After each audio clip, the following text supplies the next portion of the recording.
Hi, Malik the Magic Guy with ExpertVillage.com.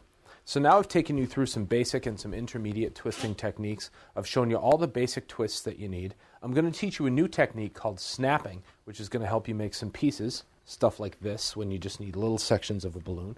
And I'm going to show you some of the more advanced combining techniques and how to make pieces so that you can get some of the building blocks to build cartoon characters.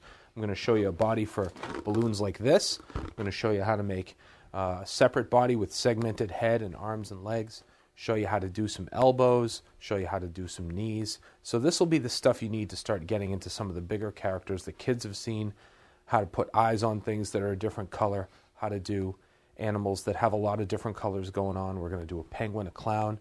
There's going to be all kinds of fun stuff that involves all the techniques I've showed you, all the pieces I've showed you, ways to put different balloons together. And this will be what you need to really start getting into the big, sensational, fun stuff that you've seen.